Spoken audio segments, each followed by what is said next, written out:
Hello friends, today I am going to talk about the poem to Milton. It's another title, London 1802, composed by William Wordsworth.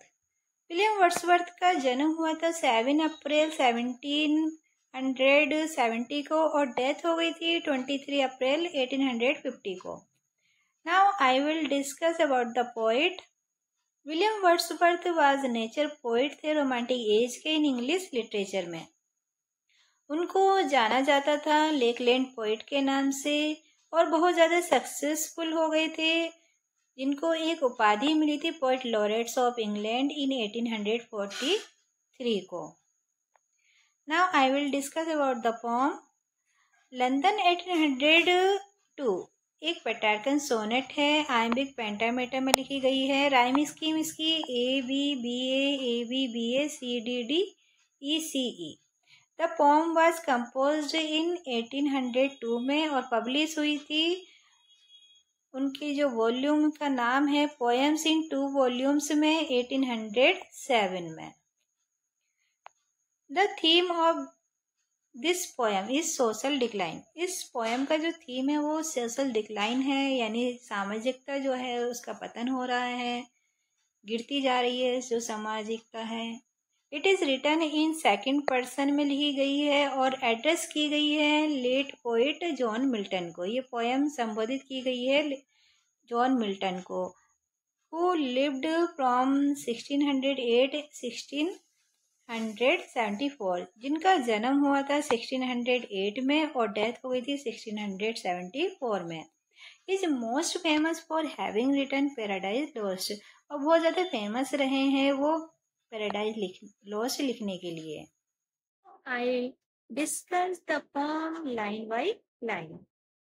यहाँ पर poet कहते हैं Milton के बारे में, Milton से कह रहे हैं, Milton thou shouldst be living at this hour. यानी मिल्टन, अगर तुम इस समय जीवित होते, अगर तुम हमारे बीच में होते, तो England hath need of the. England को तुम्हारी जरूरत थी. इंग्लैंड को तुम्हारी जरूरत है, तुम्हारी मदद की जरूरत है. She is a fen of stagnant water. England एक दलदल की तरह हो गया है. फैन मीन्स यहाँ पर दलदल के लिए आया है. स्टेगनेंट वाटर यानी रुके हुए पानी के, यानी इंग्लैंड सी इंग्लैंड. इंग्लैंड क्या है, एक दलदल की तरह बन गया है.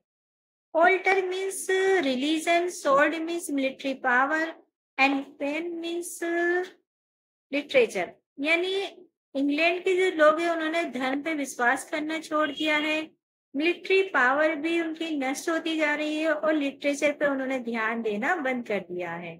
फायर साइड, जो घरेलू लाइफ थी उसको भी उन्होंने छोड़ दिया है.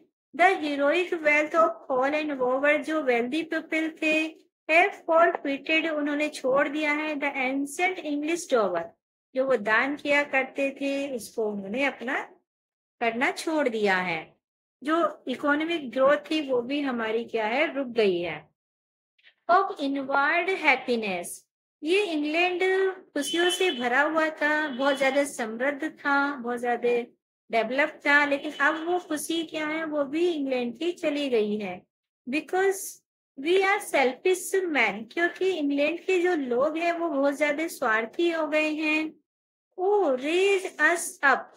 अब यहाँ पर पोइट कह रहे हैं कि Milton return to us again, हमारे पास वापस आ जाओ और हमें रेज अस, इस इंग्लैंड को दोबारा से उठाकर खड़ा कर दो. यानी हमें उठाओ. हम इतने स्वार्थी हो गए हैं, एक दूसरे के बारे में हम बिल्कुल भी नहीं सोचते हैं, केवल अपने बारे में सोचते हैं. हमने जितने भी हमारे अंदर गुण थे उनको त्याग दिया है.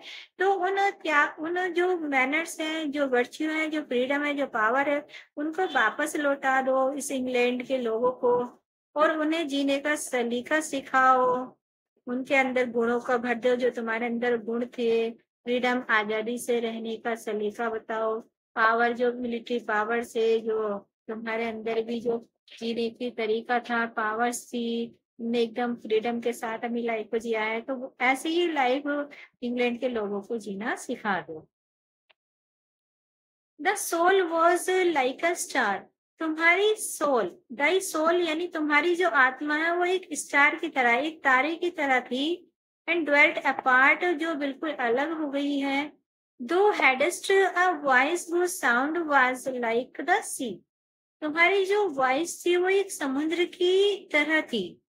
यानी जो तुम्हारे लिटरेचर के वर्क थे, वॉइस मीन्स यहाँ पर लिटरेचर के वर्क के लिए बताया है, जो मिल्टन ने लिटरेचर वर्क लिखे हैं उनके लिए यहाँ पर ये वॉइस का जिक्र किया है।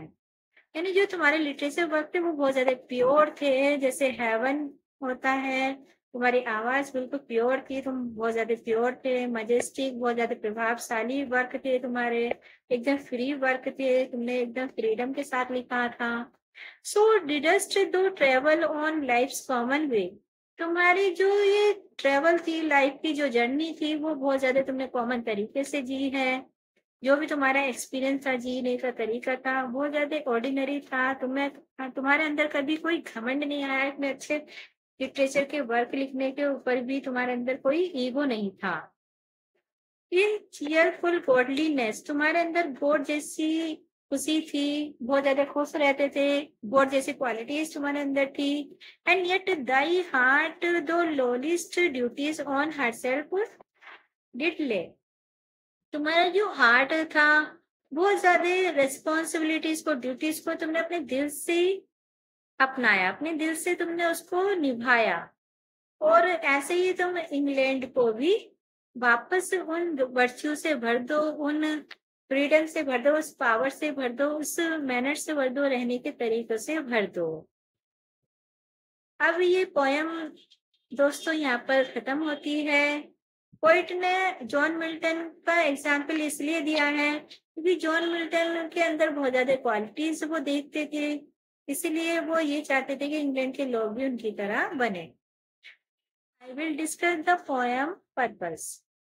The poem has two main purpose. Poem के two main purpose हैं, one of which is to pay homage to Milton by saying that he can save the entirety of England with his nobility and virtue. Poem के दो purpose है, एक उनमें से एक क्या है, मिल्टन को हमें श्रद्धांजलि देनी है कहकर कि वो बचा सकते थे इंग्लैंड की एंटाइटी को और अपनी नोबिलिटी के साथ और गुणों के साथ। The other purpose of the poem is to draw attention, और पोएम का जो दूसरा पर्पज है वो ध्यान खींचना है टू वाट वर्ड्सवर्थ फील, कि वाट वर्ड्सवर्थ जो फील करते हैं are the problem with English society, English society की जो प्रॉब्लम है उसको वो बहुत ज्यादा फील करते हैं, उस पर ध्यान खींचना है। अकॉर्डिंग टू वर्ड्सवर्थ, वर्ड्सवर्थ के अनुसार England was once a great place, England एक बहुत अच्छा स्थान था ऑफ हैप्पीनेस का, रिलीजन का, सिवेलरी का, आर्ट एंड लिटरेचर का। इंग्लैंड बहुत अच्छा स्थान था, बहुत ज्यादा खुशी रहती थी, धर्म से भरा हुआ था, बहादुरी से, कला से, लिटरेचर से। But at the present moment, किंतु जो प्रेजेंट मोमेंट में those virtues have been lost, ये जो गुण है ये खो गए हैं। Wordsworth can only describe modern England as a swamp land. Wordsworth modern England को केवल डिस्क्राइब कर सकते हैं कि वो स्वैम्प लैंड हो गई है, वेयर पीपल आर सेल्फिश, जहाँ लोग बहुत ज्यादा स्वार्थी हो गए हैं। मस्ट बी टॉट, उन्हें सिखाया जाना चाहिए, इंग्लैंड के लोगों को सिखाया जाना चाहिए अबाउट थिंग्स, चीजों के बारे में, जैसे मैनर्स हो गए, वर्च्यू, फ्रीडम, पावर। नोटिस कीजिए that Wordsworth compliments Milton by comparing him to the things found in nature. कि वर्ड्सवर्थ क्या है, मिल्टन को यहाँ पे कॉम्प्लीमेंट कर रहे हैं, उनसे उनको कंपेयर करके नेचर में जो पाई गई चीजों से, सच जैसे the star, sea and the heavens, इन चीजों से मिल्टन ने क्या है, वो वर्ड्सवर्थ ने मिल्टन को कंपेयर किया है। और वर्ड्सवर्थ के लिए बीइंग लाइकेंड टू नेचर, प्रकृति से तुलना, इज द हाईएस्ट कॉम्प्लीमेंट है, वो जब बड़ा कॉम्प्लीमेंट है। Thank you.